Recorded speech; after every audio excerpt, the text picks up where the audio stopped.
Hi, this is the Social Jello with Angelo show. My name's Angelo. I'm a social scientist, surfer, martial artist, and a whole lot of other things. Coming to you live from Kasai City, Japan, the Social Jello with Angelo show. What's up, and welcome to another episode of Social Jello with Angelo podcast. Martial arts is supposed to be about building confidence, discipline, and character, and we hear this all the time, right? We put kids into martial arts to help deal with bullying. That's one of the biggest reasons people come into my school anyway. But there's another side to this, and we have to ask ourselves, are we teaching people how to fight? Are we making them stronger, more confident, more comfortable with confrontation? Or are we teaching them how to be more capable of hurting someone else?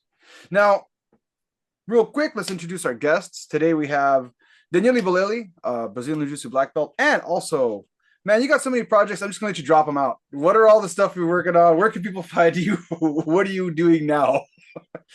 So I got a couple of podcasts. I have the History on Fire is the one that I've had since 2015, where I do some deep dives in various facets of history. I've done some on combat sports too. I've done a series on Jigoro Kano and the creation of judo. I've done a series about Jack Johnson, the first black heavyweight champion in boxing.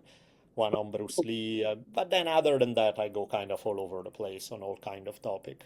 And then now, probably in the next, I would imagine, month or two, I'm gonna start a podcast specific about Roman history. So it's all gonna be more narrowly focused on the history of Rome from origins to fall of the Roman Empire. So that's what I'm playing with. I have a fiction novel coming out, I think in November. It's gonna be a fictionalized version of the very wild life of Caravaggio, who, beside being this amazing painter, was killed a guy in a duel, was involved all sort of shady activities in the Roman underworld of the early 1600s. It's a great story. But yeah, that's pretty much what I'm working on. And then also we have T. Lee. What do you want to throw out there? Well, I'm clearly not as exciting as you two guys, you know what I'm saying? Y'all are authors, podcast extraordinaire, and I'm just a mere student of the arts for life and, trying to keep everything tight and right. But here for another show. I don't know which one this is, but they've been fun and hopefully the input can overall help people. I think that's kind of why you do it, answer some questions that people are scared to ask. And, I think if every show we give a little bit something, we done our job, right? And then for those of you wondering, T. Lee's got he's got a background in Brazilian Jiu-Jitsu, judo, and Kempo. Is that right?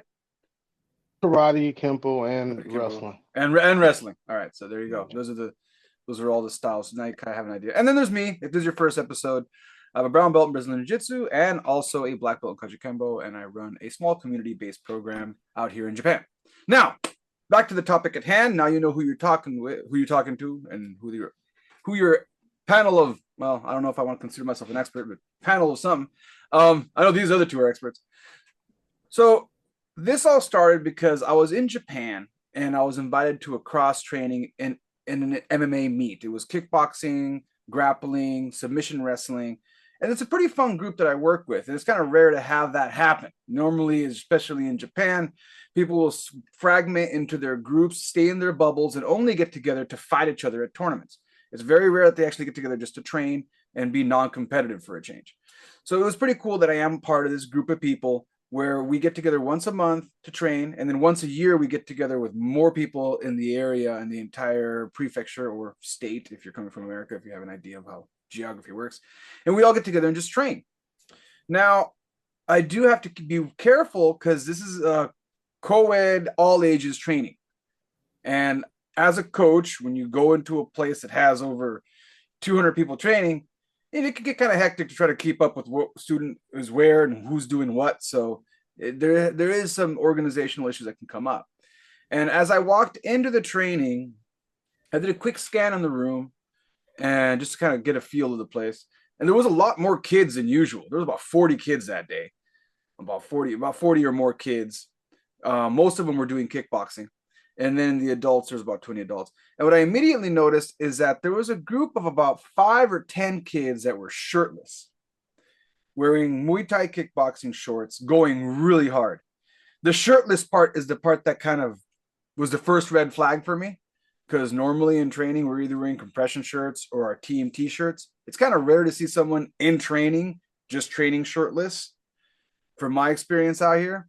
So I immediately told my kids when I saw that group of kids, I said, hey, careful with the kids that are shirtless because they're going kind of hard and I don't want you guys to get hurt.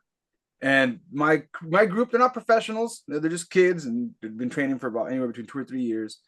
And I take care of my kids.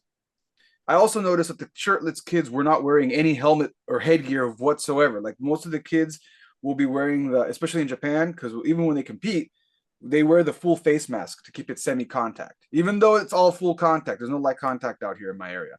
The way they kind of make it semi-contact is with the helmet. And I'm not going to go into a side podcast about whether or not that's right, because there's a lot of research about that too, but we'll just keep it surface level. So I told my kids, hey, keep your helmets on and be careful with the kids that are shirtless.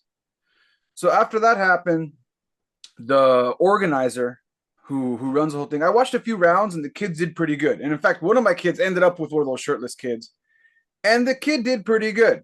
Like I told the kid, hey, he's a beginner, please take it easy. And they didn't go too hard. I'm like, all right, cool. Maybe I'm over worrying. Maybe I'm being a helicopter coach. Back off a little bit. So I watched it for about 20 minutes. Everything seemed pretty cool. And the organizer asked me to roll with his son. His son's about 19 years old, and he wants to get some grappling experience. Got a black belt in Kodokan Judo, and he wanted to do some more submission grappling. So I went off to do like 2 rounds with his son. When I came back, I found my daughter and one other kid crying in the corner. And I asked one of the other coaches that were watching what happened, and he said, oh, well, yeah, one of those shirtless kids, they started sparring and it started off okay, but the other 3 shirtless kids around him started yelling at him, saying he was going too light, even though the coach said he was going fine. And then he started going at him, and then his coach started saying, go get him. And they all started saying, get him. And they ended up beating him up. That one kid, it was a one-on-one. And then the same thing happened to my daughter. So immediately, like a bunch of red flags went off my head. Wait, so the coach was yelling at the kids to go harder on a girl who's not in his weight class? What's going on here? And then I decided to say, you know what? Again, back to my first rule. Don't spar with the shirtless kids. There's something going on with that team, and I'll deal with that later. And I was going to go confront the coach, but one of the other coaches was like, nah, don't make a big deal. I'm like, no, I'm going to make a big deal. I'm going to make a big deal right now. This is going to get handled. And as I got up to go walk up to the coach, someone else grabbed me because they thought I was going to get in a fight. And I said, we all signed waivers here. I can fight. Like, this is the place to fight.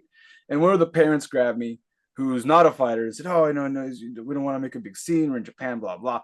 And I was like, no, man, we all signed waivers. Like, you put the gloves on, we can go right now. Like, I'm just going to go have a friendly conversation. But if you can't handle that, we've already all signed waivers. We already agreed to whatever is about to happen right now. If that could happen to my daughter, then he's about to get some more right now. And everything kind of got settled down. I saw the guy grab all his kids and tell him to avoid my kids, because now I'm supposedly the troublemaker for getting upset about what happened. I decided to walk away. Nothing happened. But later I got reports from other parents with very similar stories about the same kickboxing group. Another story I heard was, and I thought it was a size thing, maybe a skill thing. So one of my other friends' team, he's got a champion on his team. One of the kids is a champion. And when he walked up to those kids to go spar, they were calling him names, calling him fat. They started fat shaming him. And then they didn't want to spar with him. And I was just thinking, what the hell's going on with this team? And then a bigger question was, why isn't the coach doing anything? So this is the premise that gave me the idea to write the article. It got over like 200,000 views on Facebook about, are we creating champions or are we creating better bullies? In this situation, I'd argue that team is creating better bullies.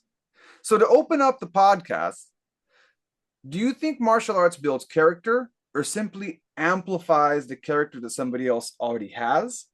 And can that same mentality create a champion? That same mentality, can it create a champion or a bully? And I'm going to pass this off to Daniele.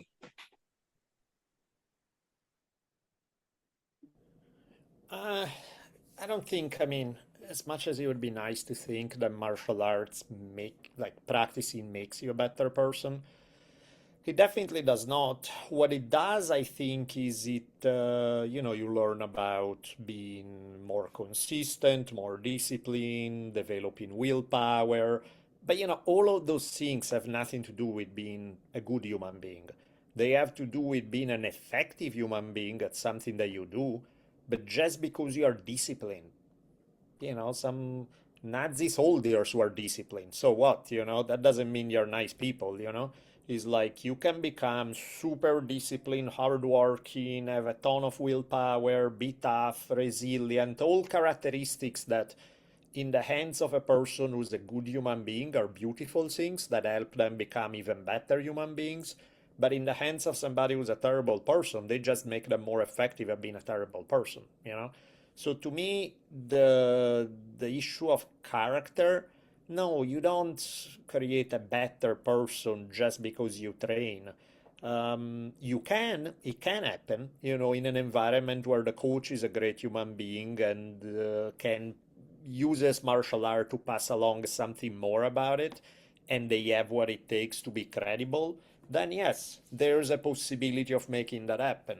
But it's by definitely not automatic.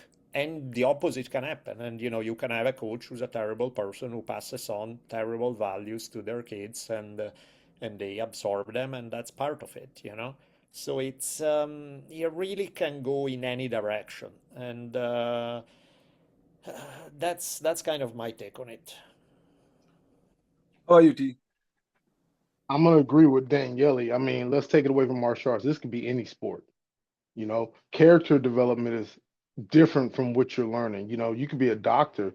You learn how to heal and kill technically. You hope they're gonna heal. But I mean, when things you learn have a way where you can go either side, that has nothing to do with the training. You know, in this school you're talking about, possibly, we can go original Karate Kid with the Cobra Kai team. Look who they had for coaches. Look who Daniel had. He had Miyagi. Miyagi had principles. He had values and things. He saw Daniel as a troubled kid, and he was able to mentor him individually. Then you look at Cobra Kai, they got caught up in the whole winning thing and winning by any cost and any means. And let's just say that might not have been I can't remember the coach's name, but he didn't want that originally maybe, and it just went down that path. He got lost in the sauce of it. Keep in mind, we're all humans, okay? There's chaos and order within all of us. We're always trying to find that balancing act. I mean, I'm get all nerdy on you. Take Anakin Skywalker. He started off in a beautiful court cult of the Jedi's with all their, holier than thou and whatnot. Then he found his way to the Sith with just a few decisions that he made, although he wasn't brought up the way of the Sith. One thing happened, he flipped, personal choice, and then we have the greatest Sith Lord of all time. So it really sounds like what you're alluding to is that in these situations, aggression in itself, right, isn't exactly a bad thing. It's about how you wield that aggression. And the real issue is teaching people how to control and how to use it and the outcome, right? Like the means and how you get that done. So we do in martial arts, like what makes a champion, right? I just mentioned aggression, confidence, mental toughness, refusing to quit, dominance, competitiveness, believing you're better than your opponent. And that's a really tricky one. Those can make someone really successful in combat sports, but outside of the gym, some of those exact traits can turn into arrogance, intimidation, or bullying. So, T, as a coach, what mentality are you actually trying to develop in a fighter? Where's the difference between confidence and arrogance? And do you ever have students who become a little too confident once they learn how to fight? That's good. I kind of was answering this the other day, okay? And we got to look at when you say championship, are we talking about a competition championship, whether that be the UFC, whatever tournament style, right? And then you got champions in life. I know it sounds cliche, but each student that you get, they're different. Some might be great at competing, and they're terrible at teaching or even picking up some of the curriculum. They might just be gifted athletically, and remember, most champions only need a handful of moves. You don't need a lot to be a champion. Okay, there's other things you need. You need drive, number one. okay, determination, and the whole thing of thinking I was just talking to two of my kids that were preparing them for a huge tournament, and I said, look, you can be delusional when you're competing in this perspective. You have to believe you're the best. Okay, if you think Michael Jordan didn't believe he was the best, LeBron didn't, and I'm talking this is in that game, you have to. True, false, or whatever, you have to believe you're better than that person because we all suffer from doubt. We all suffer from imposter syndrome when we're going to compete. And that's the thing that helps you say, no, not today. I am the best at that moment. Now, you leave that on the mat, which is what I teach my kids. You know what I'm saying? But in that moment, it's just like you're in the wilderness. You got to have a will to survive, right? You got left, you're stranded, you don't know where you're at. Well, if you start thinking poor and negative, well, nature's gonna eat you up. But if that time you say, I'm gonna survive, I am bare fucking grills, whoever the hell you gotta be at that time, that will help you. You know, you can't think negative. And so we're always as coaches, it's a balancing act, you know. One is not totally correct, one is not totally wrong. I give each individual what they need at that time. One, I might say, oh, be nice and all that, and then that works for him. Then the other, I tell him, hey, I need you to turn to a savage. Okay. For these 6 minutes on that match, you got to be the ultimate savage. You're going to just blow past everyone. You know, it's a tool. Okay. But I don't think any good coach is teaching their athletes to walk around. You need to be balancing with civic engagement and all these things that's going to help you with life. I mean, and the point where I'm at now, I want you to be successful in life first. If you luck up, which that's my belief, it's luck if you make it to the top because there's so many trying to do it, right? Everyone can't make it. But I want you to have a career, a profession where you can have a good structured life. Okay. So yes, I love to make certain champions, but I want you to be a champion in whatever path you're going to take. And you're going to need good people skills to do that. And then Daniele, historically, warrior cultures often celebrate aggression and strength while simultaneously creating codes governing their use. Mhm. Why do you think those two things so often develop together? And is there something inherently dangerous about developing the warrior without developing some kind of ethical framework alongside it? Yeah, I mean, 100%. Because you end up doing terrible things. Not only you end up doing terrible things to your enemies, which in some cases it may be needed, in some cases it may go overboard, and you do atrocities to civilians or something. But also you have the issue of who's coming back into your own society.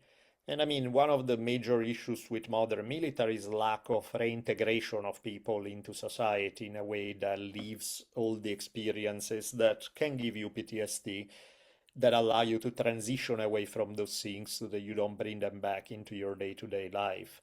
And I mean, there's a bunch of warrior cultures across history that have recognized that that's an issue. That, the same thing that makes you good on the battlefield is not desirable when the guy in the next house is a little too loud on an evening when you want to sleep. And that if you react the same way, that's bad for living in society. And so to, do also a kind of ritual and ceremony and things to integrate people, to allow them to have that transitional space from the battlefield and the kind of stuff that's good on the battlefield often doesn't translate to being the kind of stuff that you want to have in your day-to-day life. And when you don't have that, then you have considerably more problems of qualities in a human being that are extremely desirable in one context and are extremely undesirable in another. So, quick 1 minute debate question. Would you rather coach a naturally aggressive student and teach him restraint, or take a timid student and teach him aggression? Why? And since I started with T last time, I'll start with Daniele. I mean, to me, it's Man, more, it depends on what your goals are, right? Like if you are trying to win tournaments or win a championship, yeah, you want the guy who's already gung-ho. It makes it easier to tone it down. They already have that drive. You just need to keep it in check. It's way easier. In terms of satisfaction as a coach, it's probably way more satisfying to get somebody who's shy and timid or weak or feel insecure and allow them to build up a certain level of self-confidence because you feel they have done something good for another human being. So I think those are two different things. Depending on what your goal is, the choice changes. D? Yeah, no, he's right. I mean, if I got 6 months till we're competing for the championship, I got to take the aggressive kid because the timid kid is going to take a lot more time. And that's why it's specific. And that's why I say we're always battling a balance. Okay. And I mean, the kid that's aggressive, it would take him the same amount of time to teach him humility as the kid that's timid to teach him when to use aggression. And, I don't like people looking at aggression as a negative, it's a needed component. You know what I'm saying? Let's say I got 10 needed things to compete. Aggression is one of them. Okay. You got to be able to turn it on. But just like everything you got to turn on, you got to be able to turn off. And that's the real thing. You know what I'm saying? But just to win, if they're aggressive like those kids you were talking about, that may help. But also, look, what was the level of competition? Can they hack it at the higher end? That's why there's balance. Because, I'm always leery like yourself when I see people trying to they got certain kids that are gifted and they're extra aggressive. They don't last. I've noticed that they don't last. And so it's a disservice to you coaches out there to get hyped on a kid that's like, let's say 5 to 8 years old, or no, I give him 5 to 12, but he's a runt. That's as good as it's gonna ever get for him. I remember this in football. You have these Pop Warner kids that never make it to high school because they're just runts. They're great when everybody's a pipsqueak. But then when you go into the kids that are taller, they can develop muscle and all these other things it takes to be a higher level athlete, those kids never had a chance. That was the best they were ever going to do, Pop Warner. So you got to be careful because you can stunt the growth and maturity of that kid when you do it the wrong way and you hype them up and they didn't even have a chance to make it higher than Pop Warner, you know? And then in my case, I have most of my, I'm in Japan. Not just that, like I said, those 5 kids are a rarity. It's not like in Japan, you got a bunch of people walking around shirtless. That's more, I hate to say this, that's more of a stereotype that I have of Western martial arts, of the aggressive fighter. So it threw me off for a bit. Second of all, and my wife made a good observation. She was there too. And she said, yeah, our kids aren't like that. Our kids aren't like that. The people we work with aren't like that. Like I have in my group, I have some of my adult students are like that. I'll say that. I have some of my adult students that are like that, but in my kids group, in my kids classes, most of them, like, I'm not going to say 100%, but almost 100%, all were bullied. That's why they're there. And it has to do probably because of my demographic, because who's going to bring their kid to a foreigner to teach him martial arts in Japan? So I think I'm attracting those outliers. Like they see me and they're like, this is different. Like they see me as being a foreign coach. Like this is different already. You're Miyagi. You're the opposite. How'd that happen? How the fuck that happened? I don't know. and my background is definitely not Miyagi. My background is from Cobra Kai, dude. We've talked about this off camera. My background. So that's really weird. It's really weird that's how I ended up turning out to be Miyagi. the American Miyagi. So yeah, I've had to learn how to work with timid kids, which is different from when I was in America, in the area I grew up in. Most of those people, again, I don't think they were timid by choice. Everyone was aggressive because it's an aggressive neighborhood. There's a lot of gang violence. So everybody who came to me immediately came with the idea of, I gotta learn martial arts because of gang violence, not because I want to be a champion, not because I want to win anything, because of gang violence. But they already have like an aggressive, like a switch. I just got to teach them how to flip the switch and turn off the switch. But in Japan, I have to teach them that there is a switch. Like, so yeah. Either way, I digress. Our next question. So, when does martial arts create a better bully? Well, here's the uncomfortable possibility. So a bully does walk into a martial arts school and 6 months later, he's still a bully, except now he's a bully who knows jujitsu or kickboxing or MMA.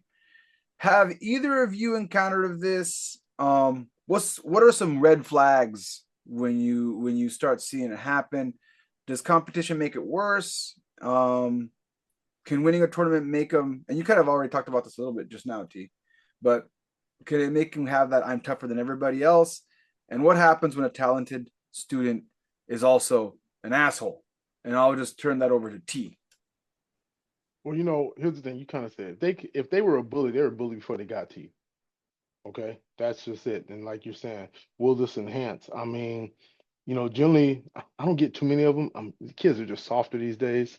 But in martial art, it kind of gravitates, like you said, to those who are trying to overcome teasing, bullying, all these things that we call it, right? So I don't get too many of them. But what I do if the kid is like tough, one good thing, grappling, you know, judo and jujitsu is kind of humbling in itself because you don't have to punch. So a kid who is more timid, it gives them a chance. If they got the skill, they're gonna subdue this guy who thinks, you know. And I always said that's the dope thing about grappling when you look at it. I can humble you kind of safe way. You're not gonna get punched, okay? Which escalates it. You know what I'm saying? But the fact is like, I'm not gonna let this kid punch and pound on you. They kind of get to see what it's about, you know, and they kind of learn a valuable lesson. So most of them, if they want to bully and that happens to them, they kind of, I'm out. I'm not gonna stick with this. Why? This ain't gonna be no fun here unless they want to change themselves. If they can't pick on it, you know, you have the nerdiest kid, take him down, put a chokehold, and this kid's tapping. He don't want none of that. He wants easy prey like most bullies do. So it kind of helps weed them out. Daniele?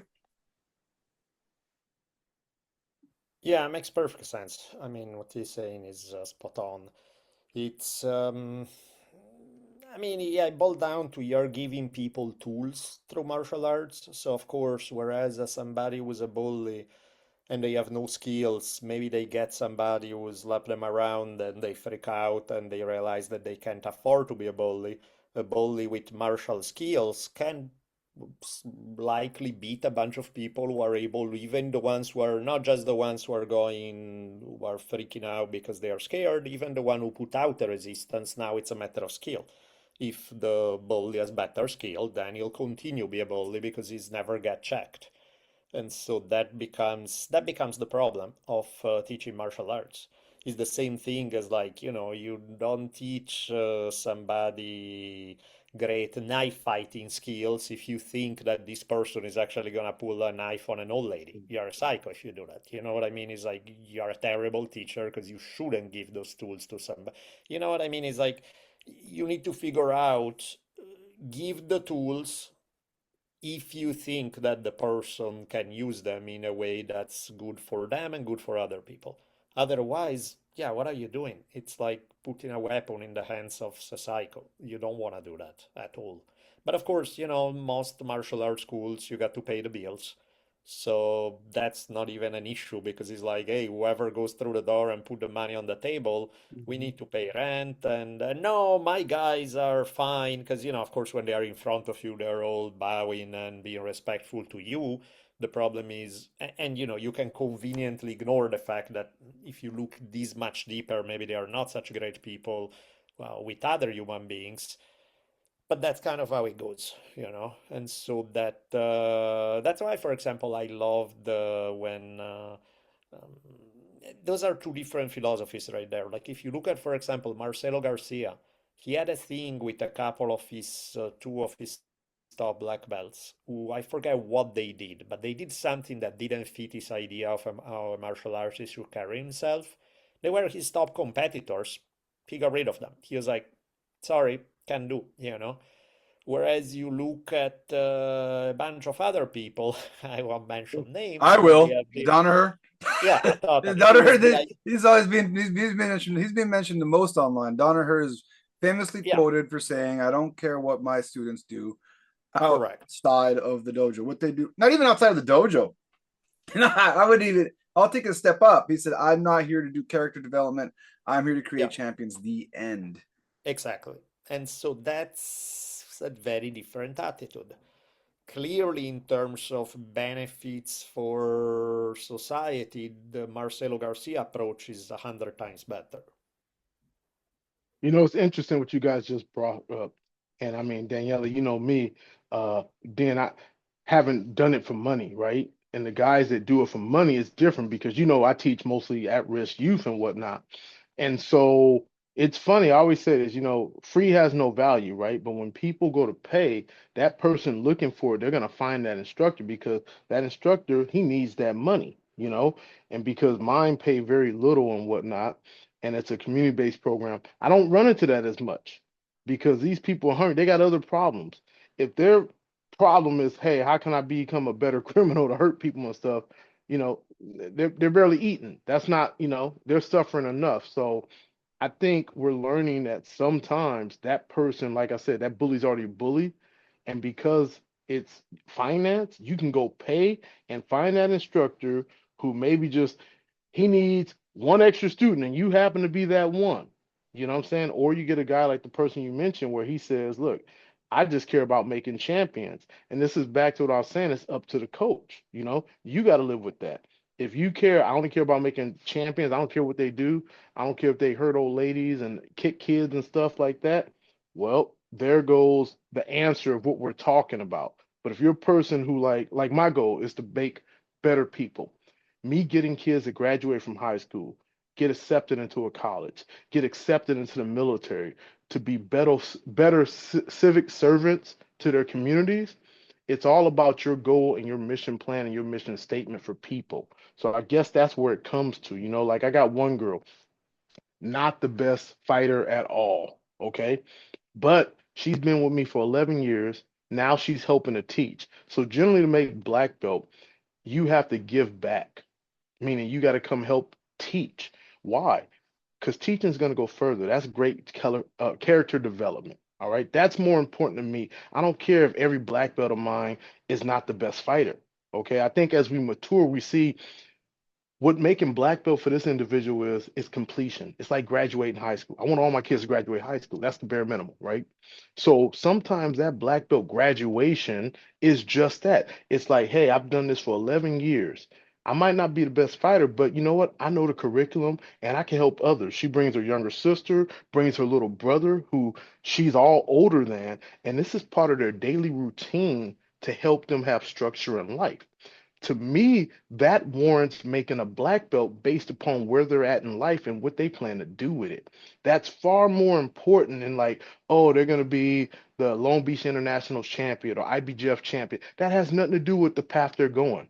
You know, this student is trying to go to med school. So why do they need to be a world champion? You know, her focus needs to be on her studies to pass her major in biology and get accepted into a medical school. And if the martial arts is an outlet for her for that stress she's going to encounter and she's able to give back, that's a champion. So it's really based on the individual and what their path is in life and how us as instructors can aid them to be successful in whatever they want to do in life. And I think what you're touching on right now is gym culture, man. So like right now, going back and knowing what your goals are. So you said your goals are very clear. You're running a community-based program with at-risk youth. My goals are I'm running a community-based program and I know what I'm dealing with in Japan. What happens in Japan is most kids who do martial arts will do it up until junior high and then they will quit to go into regular society.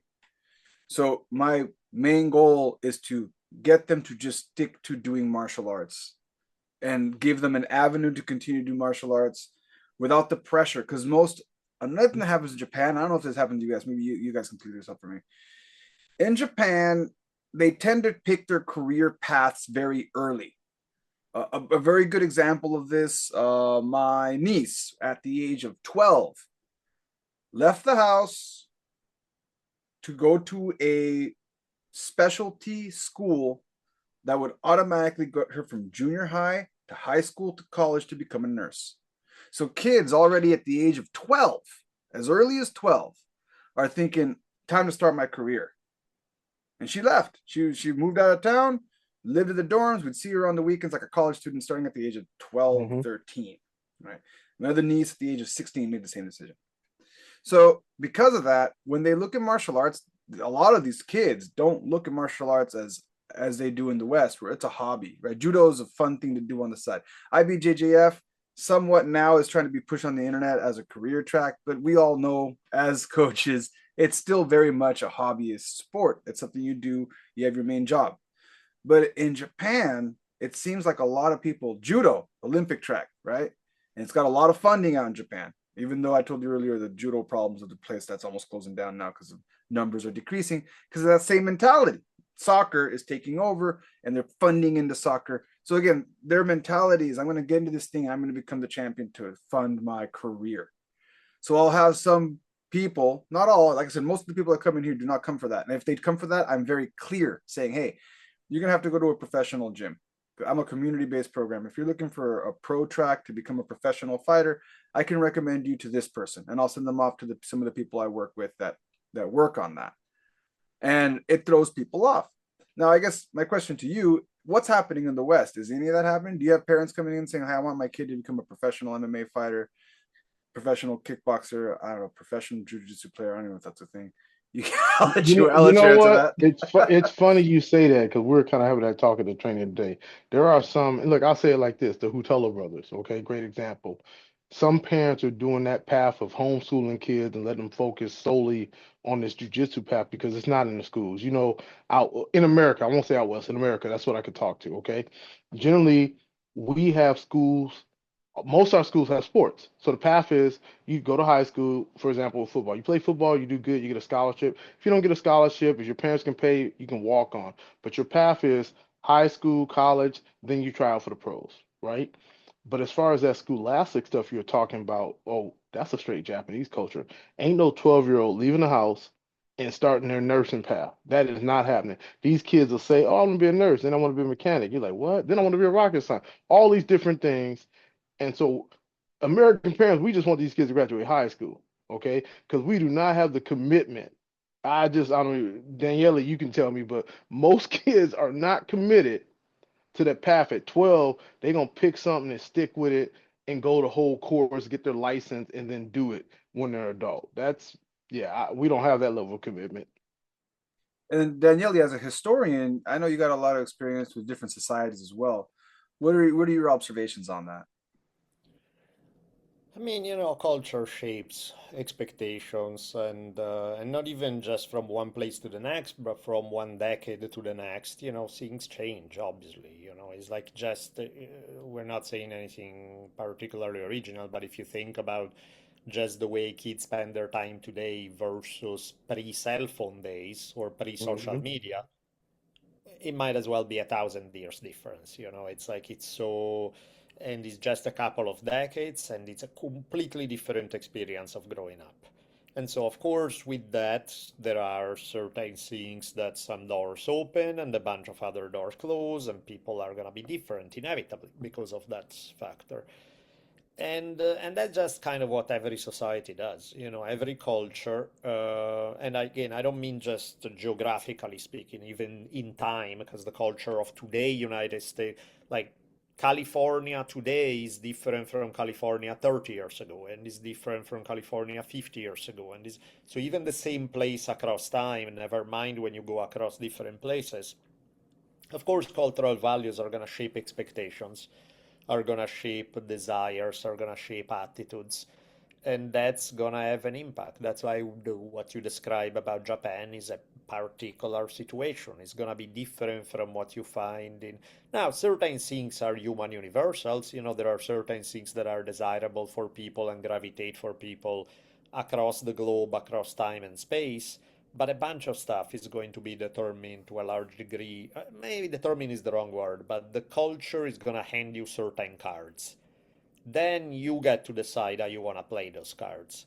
But those cards are more or less, there are limits on what kind of cards you can get depending on the culture that you are raised in. And that's going to make a difference for sure. So another thing you mentioned, T, was the ranking system, right? Like when you have a ranking system, getting the black belt means becoming an instructor versus I just do kickboxing or I just do boxing, for example. Wrestling doesn't have a ranking system either. But I think what you said earlier, I think when you were talking about grappling versus striking and the aggression that it takes for striking and how in grappling you can control a situation with less escalation. How much of that do you think factors in creating a bully, especially when we're talking about like boxing and kickboxing? Because specifically, this was a problem that I saw happening in the kickboxing circle. I didn't see this problem happening in the grappling circle. Like you said earlier, grappling kind of checks itself pretty quick. Like if you have someone who's if you have someone who starts losing their shit and stepping outside of grappling and starts hitting someone because they don't like the way grappling's going, I've never seen it. The most I've seen it is in the dojo. I've had dojo rushes over here where I've had people come into a grappling class and I don't like this grappling shit and I want to do MMA and they'll keep saying that, well, you signed a waiver, bro. If you really want to do that, and then I will use grappling to outdo it. But I've never seen it like in the circles that I train with outside of a dojo rush. I've never seen it. So what do you have to say to that? Do you think there might be something there with what you were talking about with the aggression and the escalation and comparing a rank system to a non-rank system? Well, I didn't mention rank, but the thing with ranking, like, let's say this. There are levels in wrestling, like your junior varsity to varsity, you know what I'm saying? Your collegiate, D1, D2, D3, whatever, you know? And so just because they don't wear a belt, you don't know who you're going against. Let's say that. That's even more dangerous. Same thing in boxing, you know what I'm saying? Oh, I'm a boxer, but then you find out he's WBC champion. You know, there's rankings, but if you don't follow those sport, you don't know how they're ranked. He could be number one in the nation, okay? So when you say rankings, I look at that, not just the color of a belt. That's almost as meaningless. But if you're a striker, you know, you like to bang, you like to hit. If you're a striker who can't grapple, well, that grappling, you might have an advantage if you can neutralize their striking, right? Generally, if I take them down, pin them, hold them down, and they know not what to do, they're going to be in trouble, right? And it's very humbling because that kid, if you're in, look, if I'm in anyone's arena or their house, they have the advantage. Like if I can't swim and you can get me to water, you don't have to be able to fight. You're gonna jack me up if you're a great swimmer. You know what I'm saying? Because once I'm beyond ankle deep, I'm not in my element. You get what I'm saying? But back to the grappling part where I say it makes it, you prove the point. Like that was Horion's thing and Elio. Okay, the most humane way possible. Well, like, look, I proved my point without being overly aggressive. I just neutralized you. You know what I'm saying? That's why like it's big in law enforcement because it doesn't look as violent. Striking someone inherently looks violent as shit. Okay, I'm pounding your face into the. It's just violent. Where I'm tussling and controlling you. Because remember, grappling is predominantly about controlling your opponent.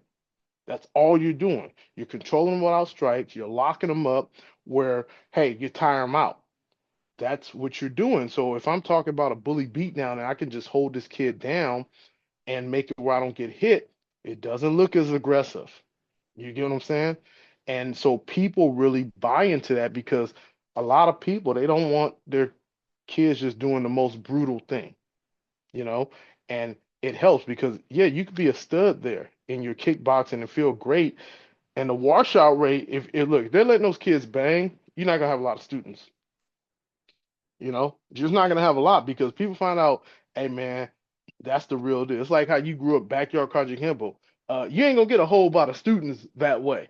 There was like You three of might us. have It was five. always, it was always like Exactly. five. It was 3 to 5 people in that fight club. I talk about that historical fight club I was in before Kajikembo, and it was 3 to 5 people.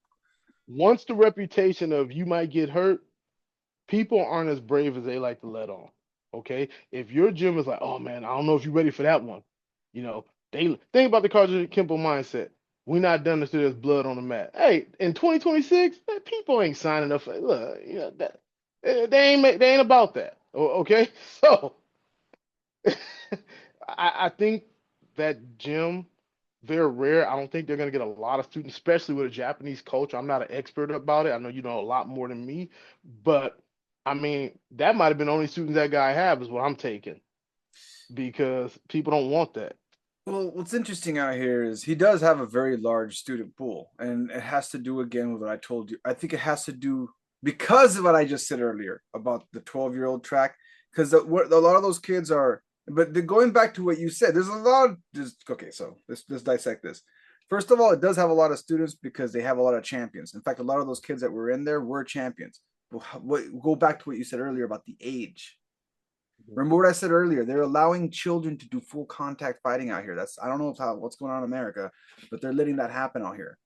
And I've already heard stories of some of the parents sending their kids to Thailand to fight in those underground fights as children. They think that's a cool thing because their kids said wanted to be a kickboxing champion. Like they're putting champion and career path, and they're crossing these two things. But then what I'm always telling parents is, especially parents who come here saying, I want my kids been watching kickboxing and MMA, they want to be a kickboxing champion. I always try to lead them away from it. I'm like, well, it's a career path, right? I'm like, if you're gonna pick fighting as a career path, which I personally would not recommend, coming from someone who's a retired full contact MMA fighter and full contact kickboxer, I'm gonna say I don't recommend that path. You're in Japan, you got plenty of other career opportunities out there. But if you're gonna insist on this, I would definitely push more towards boxing and MMA than I would kickboxing, because in the greater scheme of things, those sports are making more money. If you're thinking about money, which I probably wouldn't be doing I don't do this for that. So you're kind of asking the wrong guy. I'll send you to a guy who thinks that way. Again, I'll refer him out because of that same thing. Now, dissecting that, I think that's why that school's doing so well, because they have all these children champions. But my question, I'm always telling me and my wife are always having this conversation, but what happened to these champions like later, 10 years from now? I've been here long enough to see those people. They don't make it. I've been here long enough to see that kid, because I've been here for 13 years now. So when I got here, I saw that. And where's that kid now? I have no idea. They're gone. Most of them are coaching for the people that they worked with that weren't all that great.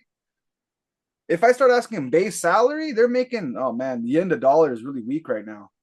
So they were making maybe $30,000 back in the day, but now it's half of that because of the yen to dollar. They're making like 15 to 20 grand a year to coach, to do the same thing I'm doing. So like, the math ain't mathing whenever I start thinking that way. But the facade of a belt and looking so great and telling people I'm a champion, I think that's why those schools on the surface look like they're doing so good. But I can tell you right now, COVID showed you real quick what happens when revenue streams get cut. And I saw that too, because I came here pre-COVID. I saw all those top schools gone.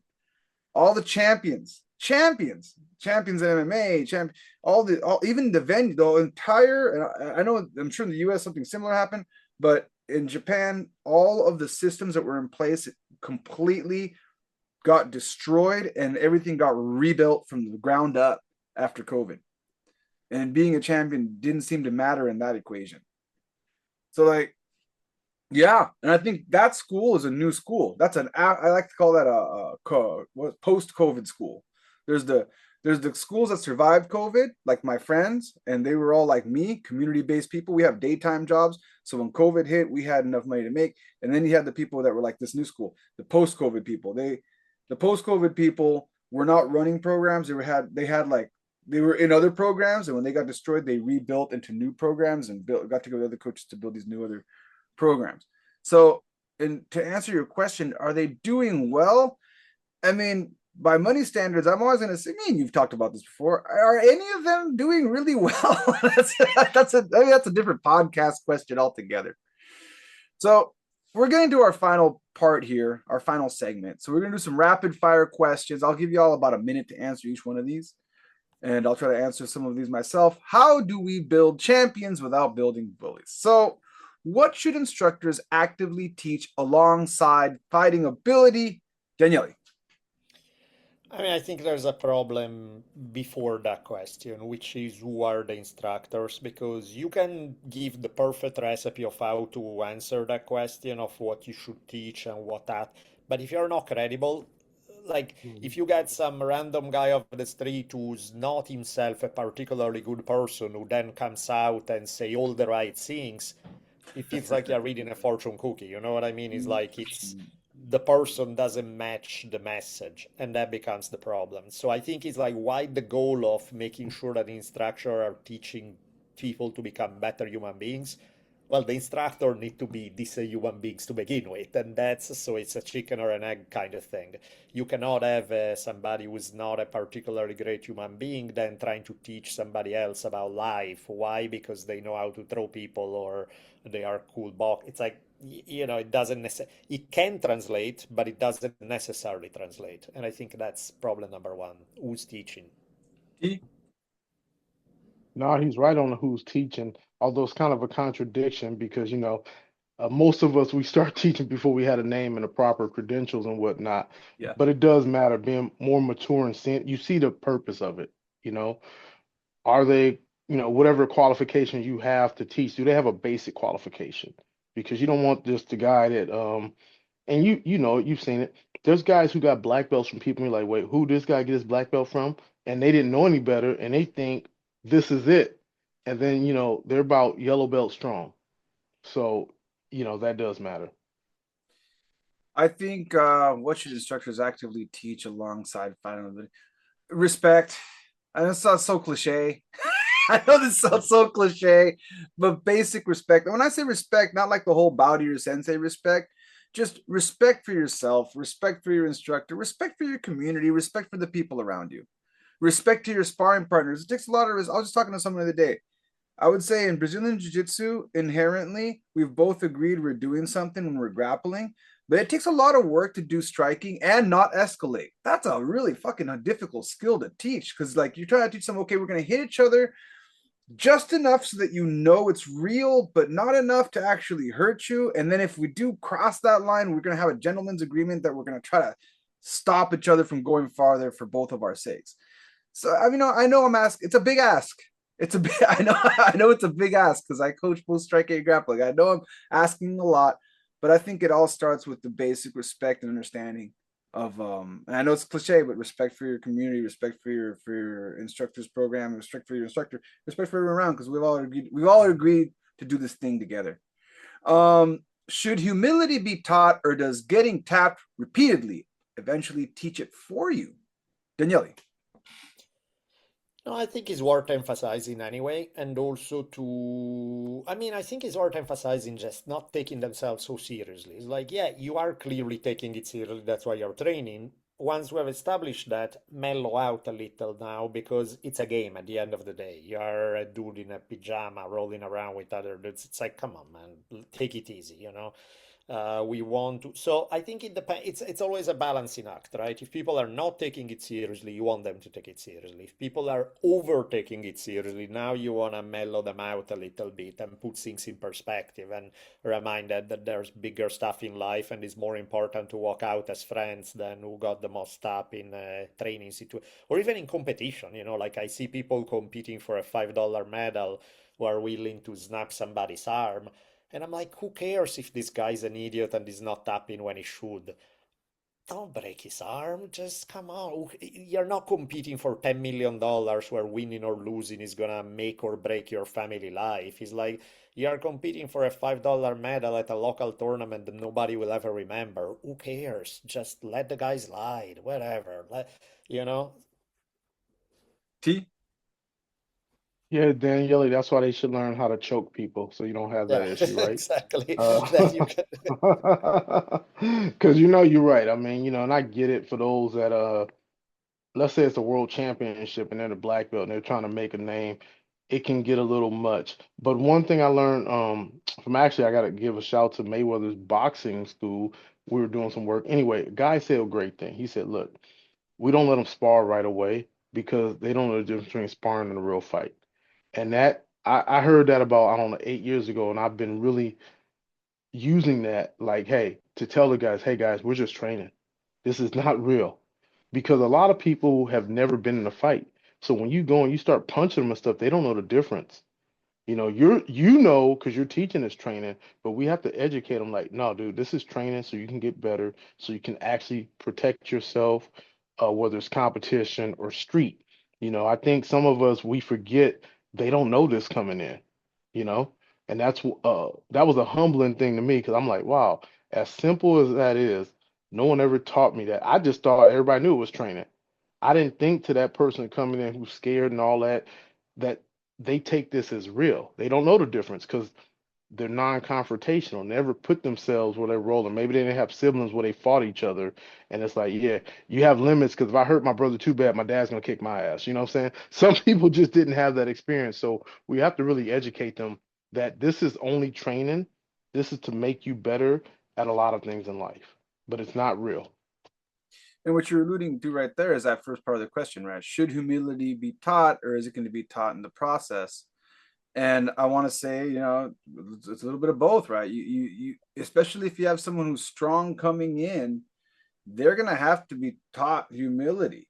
They might come in with a, like you said, like Daniele was saying, you have your factory settings when you walk in, right? And then me as a coach, I have my factory settings that I've had to unpack throughout the years. So like, if I already know what I'm dealing with off the bat, then it's great. If they're already humble, which most people in Japan kind of, their factory settings are kind of there. But that not always. I've had a few people in here that have had to teach humility too. So I guess a case by case basis, right? Mhm. Now, our next question: what's more important for a young martial artist, confidence or empathy? Ooh, all right, Daniele. I think one without the other is problematic.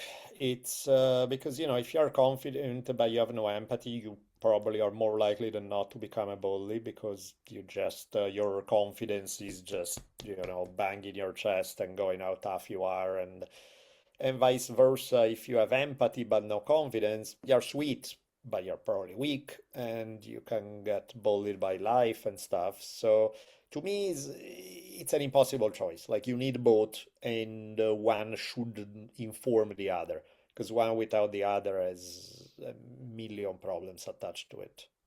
T. Since we all kind of agree, I'm gonna throw the debate thing. I think if you have competence, it gives you kind of both of them. And that's what we're striving for, to be competent.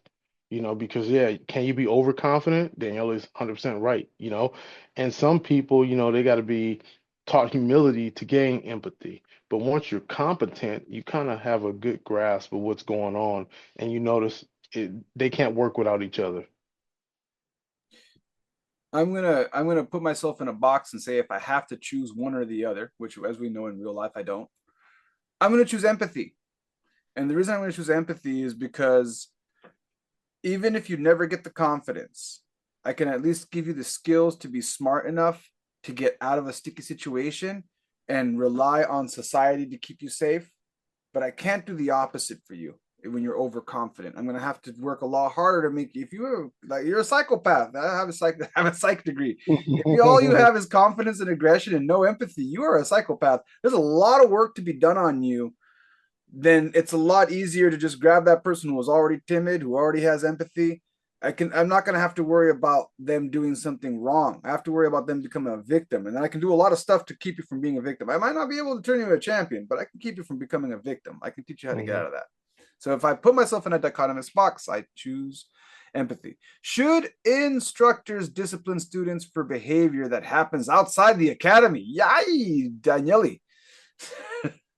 Yeah, I mean, it depends what we're talking about, but if it's horrendously enough behavior, yeah, and maybe you don't want them as students anymore if it's bad enough.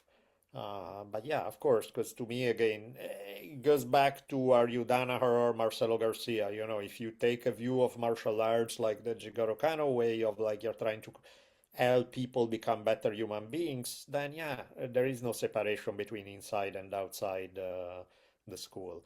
If you only care about tournament results, then clearly that's a different story. Keely? Yeah, no, it's the same thing. Like your representation of what you're part of, right? So like, especially with me with kids, hey, you give me your parents' problem or something. Well, yeah, we're gonna have a talk and whatnot. They kind of go hand in hand, right? Because that's that balance. It's not that we're trying to like overstep, but can your dojo have standards if you just let them do whatever outside? Because they're representing you. Think about that.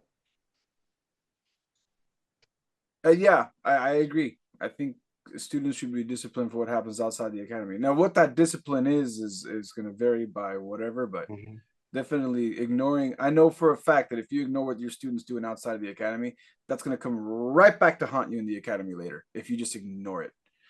Um, if you discover one of your students is bullying someone at school, what do you do? T. Oh, we're gonna have a nice little chat. This will be a school visit. We're gonna talk with the parents. You know, Ultimately, look, we're gonna try and help them. Hopefully it can be a teachable moment and we can overcome it. That's the goal. If not, hey, are you gonna have to be expelled? But we have to address it. You have to. Daniele.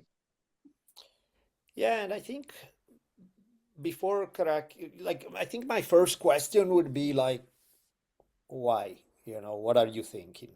Of course, there's gonna be my aspect of judgment eventually and coming down on it and deciding what to do about it. But first and foremost, I wanna walk them through the process that make them be that person, and it's what is them that made them choose to become to do some horrible stuff. It's like I want to understand that psychology. I want them to understand why they got there, and then once we're there, then we can kind of like reverse engineer to figure out if it's something that as T says, is can turn into a teachable moment where it's like, okay, you're not a horrible human being. You just something went really wrong in your thought pattern to lead you to this choice. Or is like, oh my God, you're beyond redemption here. This is there's nothing to work with.